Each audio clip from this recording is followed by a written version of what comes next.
Our DNA is how many seconds, how many minutes before we get back to somebody if we don't get a live answer right there. The idea that somebody's never heard of you before, they have nothing vested, maybe some reviews, maybe they like your website, maybe it's a pretty picture, but that's all you got. So that if you don't connect with them right there and somehow make that relationship start, they're on to the next person.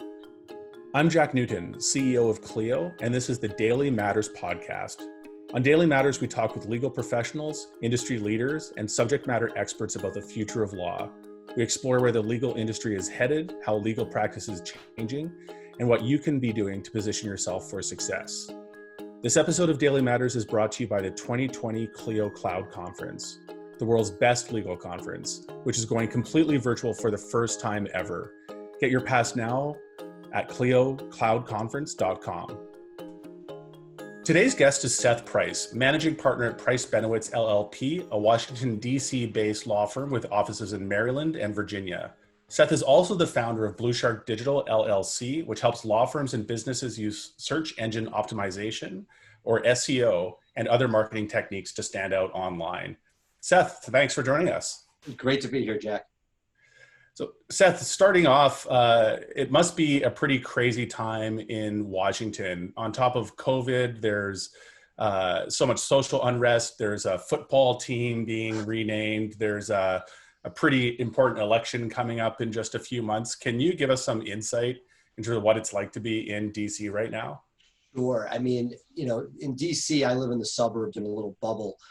We've been virtual for quite a while. Blue Shark, 100% so. The law firm, a couple admins coming in to make sure papers get processed, et cetera. But we've gone to pretty hardcore remote work with no real intention of going back in the near future. The moment we thought maybe there was a crack of going back, there was all of a sudden the protests, and two things happened. One were the emotional swings of our staff and clients, as well as COVID spikes based on that increased activity. And every time we think, hey, we think we see some light, we think we're kidding ourselves. And our attitude has been, we've been successful enough working remotely that we'll wait for things to at least flatten out before we're really thinking about doing anything in person. And can you tell us a little bit about the law practice to start, maybe? How has COVID impacted your practice and your clients? So interested in hearing two things, maybe. One, how did you pivot to a distributed remote work environment? As you mentioned, feels like it's gone pretty smoothly and you're actually working pretty well. And then what's the on-the-ground impact been on your clients, and how's it impacted the business side of your law firm? Right. So I'll take the positive, which is with Clio and many users on Clio, that made life particularly easy, right? I pushed everything, thanks to your inspiration, into the cloud. I realized that our team, technology-wise, was not strong enough to be able to do this on their own, and all of our partners put our technology in the cloud. So thank you. We lived the emotional roller coaster, and it really is an emotional and business roller coaster. When the lockdowns happened, criminal defense, which is one of our main areas, velocity of life stopped, arrest stopped. It was brutal. We saw a continuation of a plaintiff's practice. We saw trust in estates skyrocket, and immigration really have a very nice run during this period. The one area that I think it's too early to tell is going to be family law, where everybody says it's going to get a big bump. And with the exception of some touch points out of Texas, we haven't seen that massive bump that everybody thought coming out of COVID. Maybe we're not there yet. So from a business point of view, as the lockdowns here have ameliorated, we've seen a return to normal, particularly in the Maryland and Virginia suburbs. DC itself is still kind of a ghost town and is not business as usual, but the outlying areas probably reflect closer to the rest of the country. There are still, the closer in suburbs are still pretty good about social distancing and mask wearing, but the courts are open, and even criminal defense, and that velocity of life has come back. And I feel, not only between our very practice groups in the DC Metro, but looking at Blue Shark clients around the country, we get a pretty good sense that for the most part, business is back, even if it is down slightly for some people. The PPP money and people sort of tightening their belts has meant either, profitability staying relatively the same, and that it's only a few very specific criminal-only practices that were particularly hard hit, but that for the moment, we're seeing a lot of things really bounce back nicely. And are you seeing a backlog of demand starting to hit as well, Seth? Do you think we're trending toward a business level, demand level that's actually higher than pre-COVID-19 levels? Or do you think in some cases that business has just evaporated and we'll never be able to get that lost opportunity back? From the law firm point of view, I think both sides. From the law firm point of view, the good news is people had time to do things. And the question is, do they have the money to spend it on the non-contingency practices? Is there, are we in a recession? Will it continue to, will that head that? Depends on what happens in the election, et cetera. Blue Shark, we saw a couple people panic immediately. And then a few months in, people sort of making some tweaks to their marketing needs. But we've also seen that people are sort of doubling down, saying, hey, I had cases coming to me through referrals. And my 2 cents is we have seen the referral business thrown off the most. That the digital business has stayed steady, but that the referral, people who counted on referrals, the coffees, the lunches, that stuff stopped. And so that velocity, when that stops, people really didn't, I think the people who had a referral-based practice were affected more, and there's been more demand for digital to make up for that lack of interpersonal connection. Very, very interesting. So yeah, if you're counting on the physical networking and the Chamber of Commerce meetings and maybe the more traditional forms of acquiring clients and getting referrals, that's all evaporated, but the digital demand is still there. Well, I mean, look, it's not that, it may be just how people are getting their referrals, meaning you don't bump into somebody to ask them, hey, who do you use? You could do it through online, through like a Facebook group or something, but the interpersonal piece that gets the person the referral to refer to you, that stopped. And so it's not that necessarily I think the digital demand has increased, but that pipeline is still there. People are, still have their phones in front of them. They still have in front of their computers more than ever. So we've seen that pipeline continue, but we've really seen the area that is off most has been the things that come via referral sources. And my speculation is those referral sources aren't making contact with people in order to send that business through the pipeline. Yeah. And it makes sense if you just think about all the happenstance meetings and referrals and that kind of organic, almost osmotic type of lead flow that you would see. That's just not happening. The probability of those conversations has dropped to something close to zero. So let's talk more about the digital world in a moment, Seth. But before we do that, can you just give us a bit of a background on Blue Shark Digital, what Blue Shark does, and what led you into this world of also running a digital marketing company? So I launched this law firm with a buddy about 12 years ago. He was a hardcore trial lawyer, one of the best in DC, and he loved it. And he wanted to spend his time in the courtroom, and I didn't. I love the business side of it. So we decided to divide and conquer in building Price Benowitz, where he would sort of be the chief legal officer, and I would help build and scale. Built a website. It did well. This is when websites all did well. Built a website, added another lawyer, built another website, added another lawyer, and we peaked at around 40 lawyers and probably as many websites. Just geeked out on that, loved the intersection of B2C law and digital marketing. Way back in the day, I had been a founding member, staff member of uslaw.com, which was sort of a precursor to Avvo and FindLaw. Trying to match consumers with legal information and directories and things like that. So basically geeked out so much on the digital component that built Price Benowitz. At one point, I sort of had an issue, and you probably can relate to this. Good people are looking for opportunities, and in-house, it was very hard to give people that you would lose people every couple of years because as an in-house employee, you only wanted to pay so much. But when I spun out Blue Shark out of the law firm, it was essentially in the basement of the law firm to start, it allowed me to keep and retain our best talent and then scale people under them. And that's been just so almost like a collective. Price Benowitz benefits because we have this best-in-class SEO and digital marketing know-how in-house, and that we now have clients from around the country, over 100, who have slotted in, and that as they pay us, we're able to then basically keep the top-notch talent there, which then helps scale those best practices. And that's the hardest part. I mean, you get this. The scaling of professional services is not easy, and the scaling of the digital marketing services, it's just making sure that you have the knowledge up top and then management of people to implement those best practices. That's really what we've built over the last 5 years at Blue Shark. So when you start a conversation with a lawyer or legal professional about what Blue Shark does, how do you explain what SEO, what digital marketing is, and what it might be able to do for their business? Well, I always we just talk about referrals and non-referrals. And when somebody says, very often the conversation starts with a website. I need a website. You hear about that. And to me, the website's a given. It's your business card. And what I tell people is anybody can design you a website. That's not particularly difficult. WordPress is pretty advanced now. You do it yourself. You could get a Wix site if you really wanted to.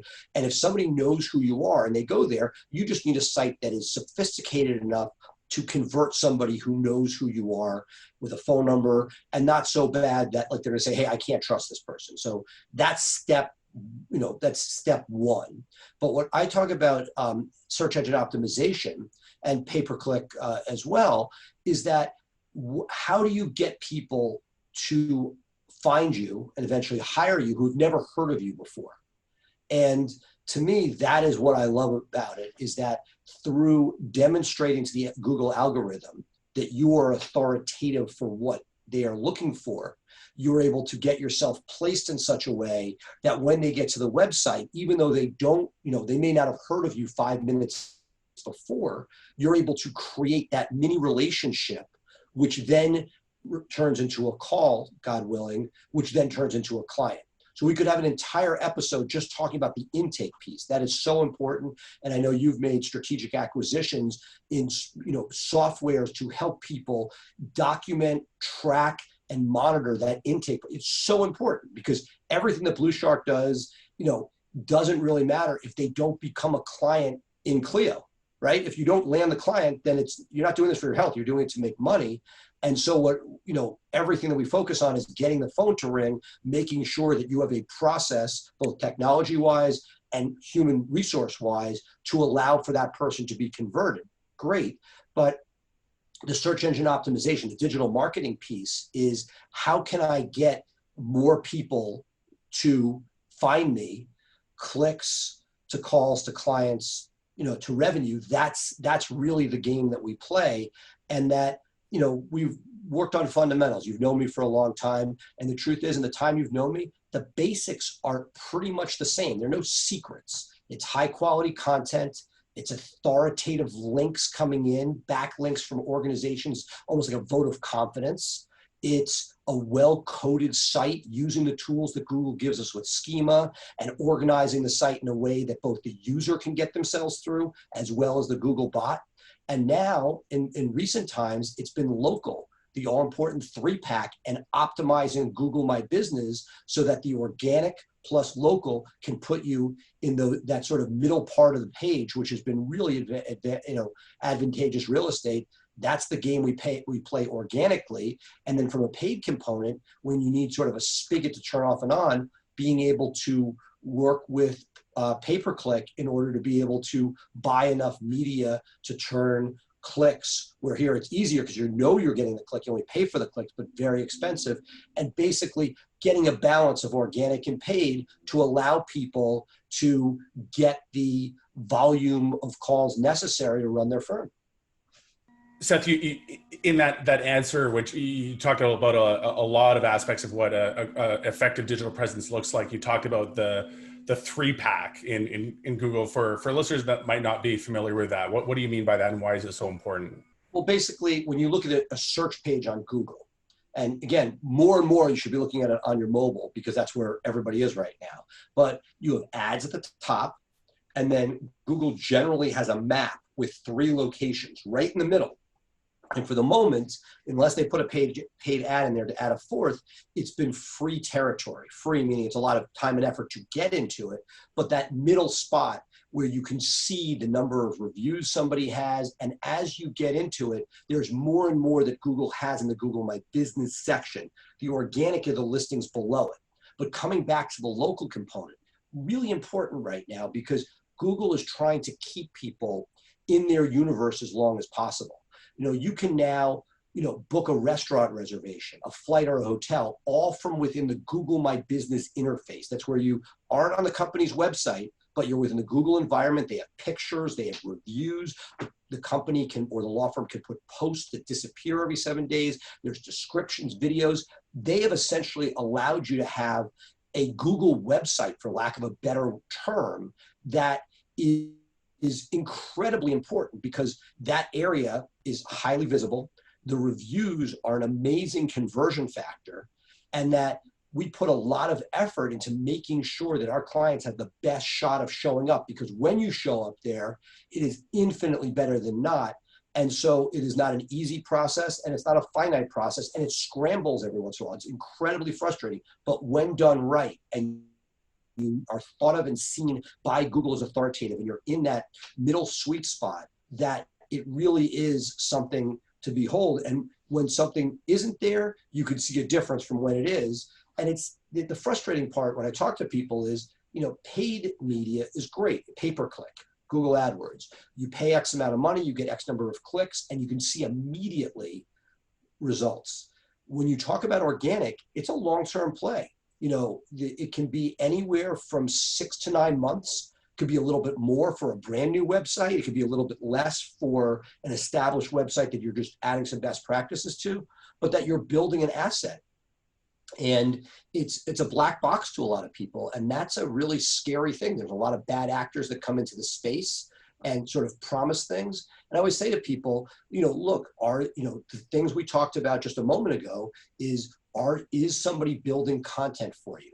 Are you working on building out authoritative content that is, that answers people's questions? Are you getting authoritative links coming back to your site as a vote of confidence to push the site up? If somebody is taking your money and they're not doing those things, they're not doing SEO. So it's frustrating. And I think it's almost like anything, like buying Clio, like buying malpractice insurance. You have to become a mini expert in whatever it is that you're doing in order to be able to ask the right questions to figure out if it's right for you. For example, I'll tell people in the B2B space, don't go spending lots of money on SEO.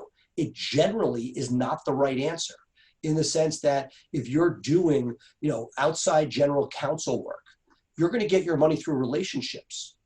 Go join, BNI, go join the chamber, go buy season tickets to the local team. The last place you really want to put your money is into SEO.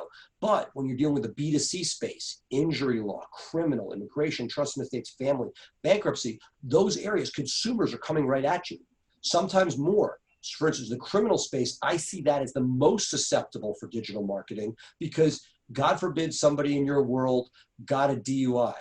They probably don't want to go talking to your company's general counsel about who to go to. They want to do it themselves. Whereas in trust and estates, most people may go through a financial planner or ask friends. There's no rush. So generally, that space is much more referral based. You're fighting for a much smaller piece of the traffic that could convert to a trust and estates client. But that said, there's much less competition. So with each practice area, there are strengths and weaknesses. But at the end of the day, the idea is the beauty of the digital marketing is you can speak directly to the consumer without the intermediaries that are possibly there in other areas of law. Right. And as you pointed out, I think it's a super important point that SEO investment is not one that's going to turn around an instant return. You're not going to see results necessarily in the next day or the next week. Those results take time to build. But the flip side of that is also that you see the dividends from that investment forever without needing to pay anything incremental. So the minute you turn off your paid acquisition spend, results drop off a cliff. But SEO is a long-term investment, both in terms of getting that flywheel going, but once it starts going, it does last for a long time, if not forever. Right. Talk a bit about that. Yeah, no, exactly. So you're building authority. It's almost like you're building an asset, or you have a foundation, and that over time, the age of a domain is a huge ranking factor for Google. And so the longer you've been around, when you first start out, Google generally puts you in the sandbox. That means they're not showing your search results high up until they know you're trustworthy. And over time, you have the opportunity to get in there. But that as the site is up there, and as you demonstrate there's fresh content being shown, links are being added, those trust symbols continue to push you up. And that has been, the formula we've used. But exactly right. It doesn't happen immediately, and it gets better over time as you continue to do these things and fight for it. Because there are always other people coming into the market, sort of young upstarts saying, hey, we want to be that guy. And so it is a bit of a game that I really enjoy, but that it's the process of first getting yourself in play and then demonstrating that you are the best answer. Because what Google is trying to do, besides make money, is give people the best possible answer to the question being asked.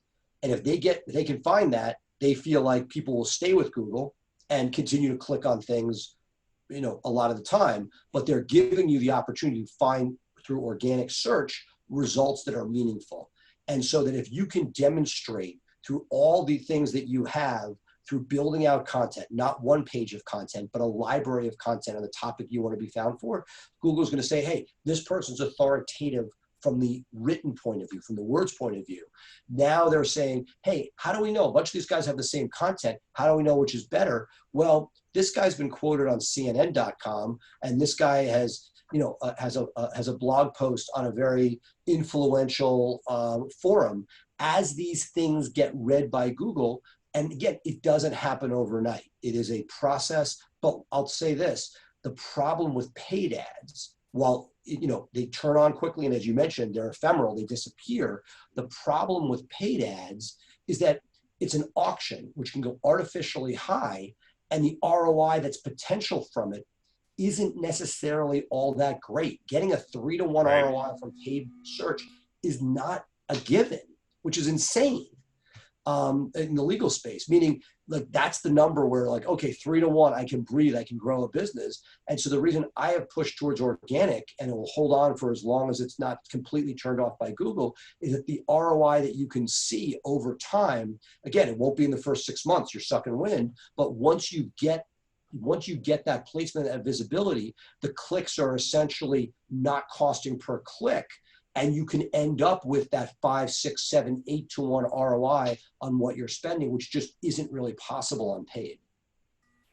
Let's talk for a moment about ROI when you're thinking about paid advertising as well, Seth. And I think it's a super important concept, but one that is maybe not easily grasped in the realm of legal services, where you're not selling a widget for X dollars and thinking about your customer acquisition cost against that kind of concrete revenue from the widget you're selling. You're selling services, and you're selling maybe repeat services over time, and the even expected value of a client can sometimes be a tough thing to put your finger on.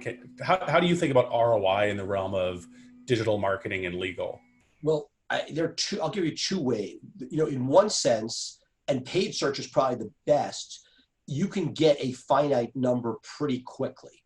Using some very general software like a call rail, you can tell what calls are coming from your paid ad. You can use a tracking number on it. So anybody who clicks immediately, comes through your website, can be shown a number. It is not that hard to demonstrate within reason the ROI from your paid advertising. That said, not everything is a straight line, so it depends on the area of law. For things like criminal, it's probably easier because somebody has X period of time to find a lawyer. So they may call at night, they may speak to somebody the next day, and then they go through a process, and you can really quickly tell, assuming that they reached out from that first paid click, it's pretty easy to track the progress. The downside is it's not always great. But the good news is it's not perfectly trackable, meaning you actually probably have slightly better return on investment than you think because, and look, Right. Clio is probably a great example. not many people pick up the phone, call Clio, say, I need software, and by the end of the day, they have a deal. It happens, I'm sure, but it is much more like booking a family cruise. Somebody says, oh, we need to go somewhere. I need new software.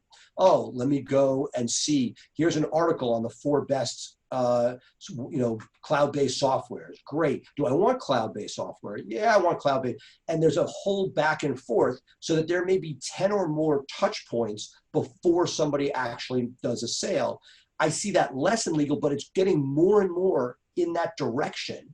And that areas like family law, where somebody may think about the action they're taking well before they actually have a monetizable transaction with the lawyer, that there is that piece. So that depending on the area of law, you can track. It's not perfect, but I think it's really important to make sure that you don't you want to make sure that you see what's coming in. And the most frustrating thing as a digital marketer, let me put on that hat for a second. And it goes back to what we talked about before. It's one thing to make the phone ring, whether it be paid or organic, but the most important piece is making sure that you have something like a Clio Grow to be able to track that and find out, is there any hole in your intake? Because using that software, you can figure out what you can have a double check on your marketing company to try to figure out ROI. And then secondly, it gives you that sort of ability to see internally. It's human resources. We just talked about before, the emotional roller coaster people are going from. They're working from home, kids are in the background. Do you have a hole in your system where all that hard work and money to get the phone to ring, is it being monetized and turning into paying clients, or is there some problem in the intermediary between the phone ringing and actually signing the client? I think that's a really important observation, and our legal trends report last year highlighted just how poor law firms are on average on that follow-up piece. Once you've gone to this Herculean effort of getting somebody to pick up the phone or send you an email and make an inquiry, tell you they want to learn more about your firm and how you could help them with their legal problem, our data showed just abysmal response rates, emails that went unanswered, phone calls that didn't get picked up, voicemails that weren't returned, long or non-existent replies to inbound emails, even though these were what looked like perfectly suitable, qualifiable leads coming into the law firm. So talk about that aspect of the business a little bit, because it feels like to the legal industry as a whole, the awareness around just how competitive things have gotten in the consumer space for how responsive you need to be and what consumer expectations are is not something that's front of mind as maybe it should be for a lot of lawyers. Talk about your experience in that and how you help law firms think about, once the lead lands in their inbox, so to speak, how do you respond to it effectively? Well, I'm pretty passionate about it. My firm started off with me and my partner. He's the great litigator. I was the sort of marketing business mind. And it started with me and a cell phone. So it was the bat phone. Wherever I went, it went. Phone call came in, it was me, passed to him. Over time, we've added people to do that instead of me and a cell phone. It's now a 12-person team. But I think it's a mindset to a certain extent. And we talked before, about referral-based practices or referrals that come in versus marketing. I talk to people because very often somebody will come to Blue Shark and say, hey, I've always had a referral practice, but I got a kid in the practice now and I want to build this out for the future. I'm like, great, but it is a mindset shift. So my dad, who's Yale Law class of 59, is senior counsel to us. He has his own practice in New York and he's senior counsel to my DC firm. And he's in a New York firm and we had a criminal case in New York. And so I sent it to him, sent him a lead at 4:00 on a Friday. And he calls me back on Monday morning around 10 and say, oh, they found somebody else. I'm like, of course they found somebody else. Like that's like, our DNA is how many seconds, how many minutes before we get back to somebody if we don't get a answer right there. And those are really the stakes. It's seconds and minutes. Right. Again, it depends on your area of practice. And if it's a referral, because if it's a referral, his practice, he's not stupid. He's been practicing since 1959. People wait for him to call back because they know he's really effing good at what he does. That said, when we talked about before, the idea that somebody's never heard of you before, they have nothing vested, maybe some reviews, maybe they like your website, maybe it's a pretty picture, but that's all you got. so that if you don't connect with them right there and somehow make that relationship start, they're on to the next person. And so that is, I think, a real thought question. That when you are thinking about, is digital marketing right for you, it's not just spending the money and possibly waiting for organic to kick in, which is a painful process, but when it does come, or if you do paid and it comes right away, and I almost tell people, test it out with paid. Are you going to do it? Because if the answer is you're not changing your ways, and you shut the phones off at 5 o'clock and they're not being answered till Monday morning, it is a mindset shift. And if you're not set up for it, in a perfect world, the person who's your receptionist is not also your intake person. What I call intake, some people call sales, whatever you want to call it, there's got to be somebody where that is their dedicated job, and that this is not in lieu of an attorney. There are different strategies. Some people are not attorney salespeople. Some people go straight to the attorney. Whatever you choose, I'm agnostic to it, but there's got to be somebody who answers the phone and lets somebody know we can solve your problem. And that is the key. And so that is sort of, I think, one of those, pull and tugs that a lot of firms that have, which is they want something. Yes, they want to expand their pie, but it's a different game. It's not the same game as the referral game. And so ironically right now with referrals down, we are getting calls from many people, but I'll have the frank discussion, because at some point referrals are coming back. And are you willing to have a bifurcated world where you have your people that are referrals? Great. They're going to wait for you. But if you try to play that wait game with people in the digital marketing space, it's just not going to work. And then you spent all this money and you don't have ROI for it. You can't get any return. So I always caution people, be careful what you ask for, because if you get it, you better pivot how you're running your operations. And even though you've run it one way for 20 years, it's not going to work in the digital world. And it sounds like if you make this investment and you execute on it well, you can actually build a client acquisition engine that is additive to your referral-based engine. These are not mutually exclusive to one another. You can run a referral-based practice that also has a digital acquisition component, but understand that the investments you need to make for that part of your practice are going to be different in nature from the investments you need to make in the referral business. And they need to be sustained investments, I think is one of the important points you're making as well. You need to look to this as an investment you make, not just during a downturn in business during COVID, for example, but as something that will sustain your practice in the long term and requires a sustained investment.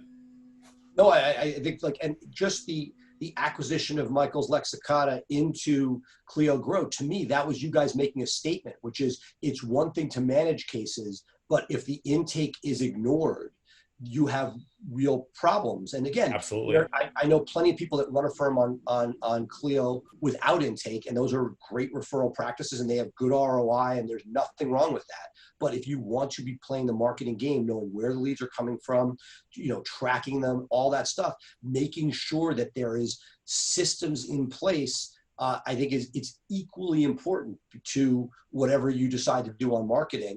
And if you're not willing to do both, don't do either. So Seth, when you look at the impact that COVID-19's had on the legal industry, and you think about, we've talked about this briefly over the course of our conversation, the perhaps negative impacts that COVID has had on referral-based practices, the shift of more consumer behavior online, which was an ongoing trend pre-COVID that has maybe been accelerated to some degree. How do you see the COVID crisis maybe accelerating some of the changes that you saw that were underway already in terms of how the average law firm was finding clients, and maybe more importantly, how the average client was finding a law firm? And how do you think that should be factored into law firm strategies today? A lot packed into that question. I would say the first thing is we are seeing more and more of a push towards mobile. So that the first thing I think that people have to do is stop just looking at their website on desktop, but also looking at mobile and understanding that that is, more important at this point than desktop. Second, we are, my firm is a generation where we were sort of a hybrid. We have nice downtown offices, but a lot of clients would sign up without coming into the office, given the difficulty of commuting in DC. And I think this is going to push people, that has to leveraging phone and ideally video in order to create those relationships. Just like intake, I think the lawyers need to get comfortable with the ability to sign people up and never actually come in contact with them. Clearly they can't right now, or shouldn't in many cases, but that it is a shift in basically mindset and sort of the process through the firm. And I think to a certain extent, the genie is out of the bottle. There are going to be some changes when and if, God willing, we go back to in-person meetings post-vaccine where, yes, we can do it, but there's going to be the ability, it's now going to be, before it was phone or in person. I have a feeling that as people become super comfortable with Zoom, that is going to be much more the norm. You've seen it in business. Phone calls have transitioned to Zooms, good and bad. Sometimes they take longer, but there's definitely an ability to get to know somebody in a much higher level than there was before. And I've seen that at Blue Shark consultations. People are making multi-$1,000 investments, and that the ability to share a screen and do all of these things, we're getting to the point where it's pretty much surpassing the positives of in person. Again, love in person. I'm still old school and love it, but that we're seeing things pushed. I'm curious to see what happens with commercial real estate and needs. You're sitting there, I'm sure, with, tens of thousands, if not hundreds of thousands of square foot of space. And you're sitting there thinking, do I need that? Is it a hotel model that some people have where employees come in X days a week? I still love it. There's a serendipity, and everybody who's tried to push out of in-person officing seems to have gone back. Big banks in New York, Yahoo, others all pushed and came back. We've seen Twitter and Facebook say, hey, we're going, all virtual all the time. There's a certain amount of interpersonal contact, that serendipity, the collaborative work.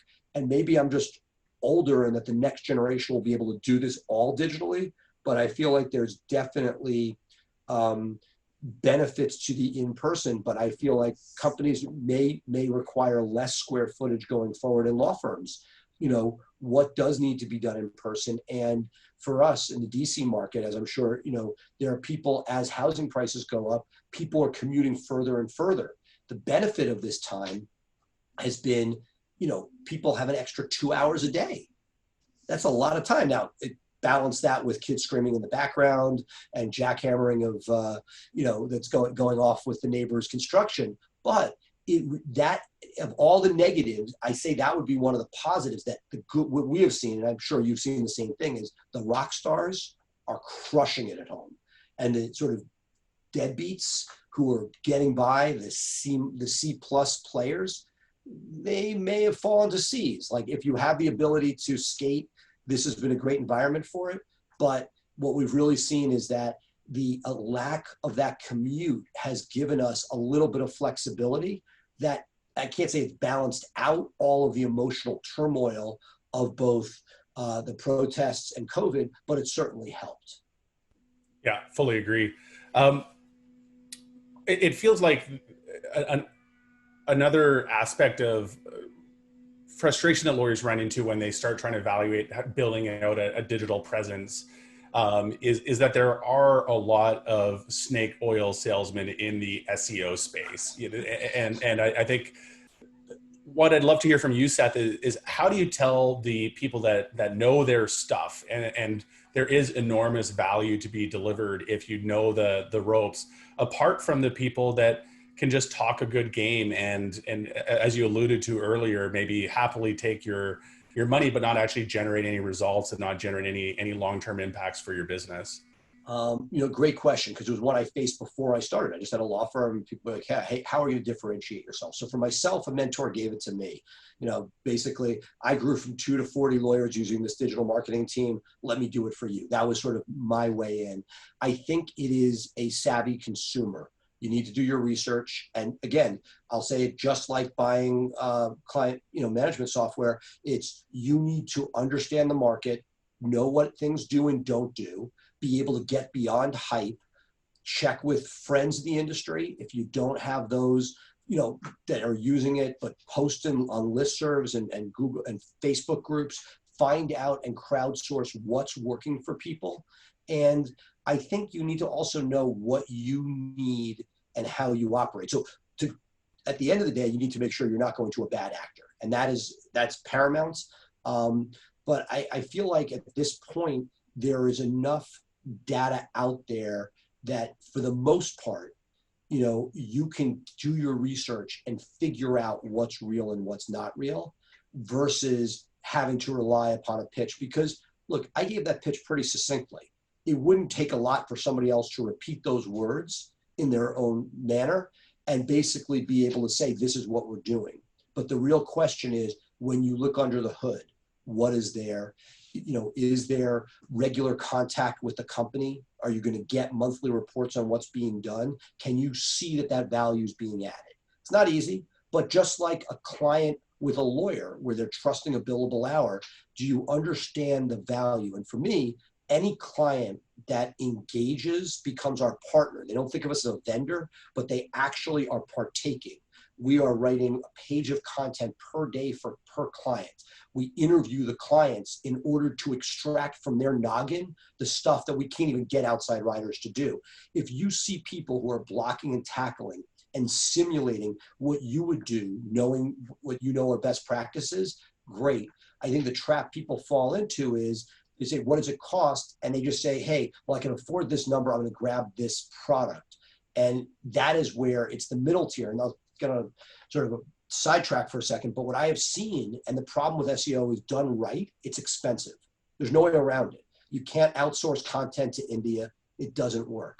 And so if you want things done right, there's a price point. And I get very nervous when price points go, and I'll be very blunt. I talk to people and say, if you're not grossing $350,000 a year, it may not be right for you. That it's, that there's a critical mass that you need in order to put $3,000 in a month in the non-PI space in order to see results. There are things you can do before you get to $350,000. You can do websites, you can do things, but you probably don't have the resources to do hardcore SEO. And so I talk to people about where they are in that cycle, what they can and can't do, what they may be able to do themselves if they love to write, or they love, going out there and doing the equivalent of PR, getting links back. There are things you can do that you can do yourself, but figuring out where you are with your firm and is it right for you? So website, great. We created, for example, at Blue Shark, a $9.75 Silver Shark product, which allows us to get to a lot of people that can't afford real SEO, but it's a WordPress platform that people own. It allows you to add whatever content you want. It allows you to have a platform that you build on that's structured correctly. So the big thing is, we talked about technical, if a site is structured correctly and you add content to it, it's going to do infinitely better than if it's something that's not structured well. So for me, what I love to say is, hey, if you're going to do it, don't buy the dream, understand what you're getting. So either, I don't say go big or go home, but get a great website that you can build off of, great, or do it right. But I think that people get stuck in the middle. And I know that a lot of Clio users, especially the smaller firms, get stuck with, hey, who are the people advertising at that $2K price point? And it's something I've struggled with because I haven't seen a great solution for it, where you don't want to buy expensive hosting for $2,000, but are you getting anything that's going to move the needle enough to get the ROI to justify $24,000 a year? You made an important point as well, that this idea of becoming a mini expert in the field is kind of a no regrets investment regardless, because it'll let you size up the eventual consultant or agency you might work with to help with your SEO and digital marketing overall. But on the trajectory there, you can start experimenting with this stuff yourself, maybe before you've grown to that scale, as you mentioned, that you can invest in these things in the way that they really need to be if you're going to work with an external partner. Right. And again, it's not look, I geek out on this stuff. Anybody listening knows me. You can find me on Facebook. I'm Seth at Blue Shark Digital. I'll talk to anybody, regardless if it's a potential client, if I can push them in the right direction. Because the key is making sure you save your resources and use them wisely, not do something because you think you should. as I said, I get calls all the time from people in the B2B space. I'm like, save your money. Again, pre-COVID, buy season tickets. Not great advice today, but you might get a cardboard cutout. But like, if you went once a week to a football game and brought somebody who could give you business, that's 3 hours. And your job for the week before and the month before is to find the right guy to sit in that box. And it's those pieces. So I feel like if you figure out what makes it tick, what your resources are, and I think the most important thing is not getting trapped in the middle where you're spinning wheels. And again, it's not that it's necessarily bad long-term, but you're going to suck wind, assuming they're doing something. But I always feel like you either want to put enough to be able to be in play for real, or you should pull back and, you basically have something more modest and use the resources for other things that might work. Seth, this has been an amazing conversation. We've the time has flown by. So let me try to squeeze one final question in before our time's up. And we'll definitely do a part two. There's so much more I'd love to chat with you about. But you've grown Price Benowitz from a 2-lawyer firm that you co-founded with your colleague less than a decade ago to now a firm with more than 40 lawyers. All of that in less than a decade, which is a pretty amazing accomplishment. What are some of the takeaways from your success in growing the firm in that way? You've certainly touched on aspects of it over the course of our conversation, but maybe more on the business and the scaling side of things. What are some of your hard-earned lessons from that decade of growth? Sure. I would say first, obviously, you need to get clients in, right? If you have clients in, you can attract talent. Yeah. Raising the talent. When you first start, you can't always pick up the phone, just as when you started, you couldn't get the talent you can get now when you have a brand and a name. Right. And that you may need to upgrade later when you start. You get the best you can. Just like in employees, very often when you start something, the first person may not be able to do it the second. By the time you get to the third person, that's not necessarily lawyers, but get the best you can. And something we've done is make sure that you're sharing with them. The idea that I find that you can share, you can have a percentage deal for lawyers. I'm a big fan of that because I think the biggest regret that you have is you hire somebody cheap out of law school, you give them a raise, you give them a second raise, and all of a sudden you may think they're worth, let's say you hired them for 60 and 65, 70, you may think they're worth 70, but the market says they're worth 90 to 100. And you're like, well, that guy's only been here a year. So what I have found is that if you're able to tie compensation to revenue, to me, long-term, that's the ideal in the sense that you're both rowing in the same direction. And that's why we don't lose many lawyers over the course of the last 12 years.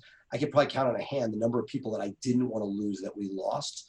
And that I feel that part of the reason for that, and that money is not everything. You need culture, you need a lot of things, but that if you can make sure that people are sharing along the way, both revenue-wise, as well as every piece of this. We talk about intake. Well, if the lawyer is hungry to get the case versus, hey, I'm gonna have to do more work to make the same money, I find that has been a really great partnership. I spoke about this with, in a couple of forums where I wish that everybody was a partner. I hate the term associate because I feel like it basically puts a hand tied behind their back when they're trying to sell. To me, somebody's on the phone, I want that person to be, I don't want any obstacle. And so the person speaking to them, oh, that's just an associate there. I really would like everybody bought in and that we are basically all building this together rather than saying, hey, I'm building this for you. Love it. Well, so many great insights, Seth. Thanks for joining us today. I look forward to chatting with you again and continuing the conversation. Absolutely. Be safe and great to see you. You too. Thanks for joining us on Daily Matters, a podcast from Clio. Rate and review wherever you get your podcasts and subscribe so that you never miss an episode. Daily Matters is produced by Andrew Booth, Sam Rosenthal, and Derek Boland, and hosted by yours truly, Jack Newton. Thanks also to Clio, the world's leading cloud-based legal technology provider, for supporting this podcast.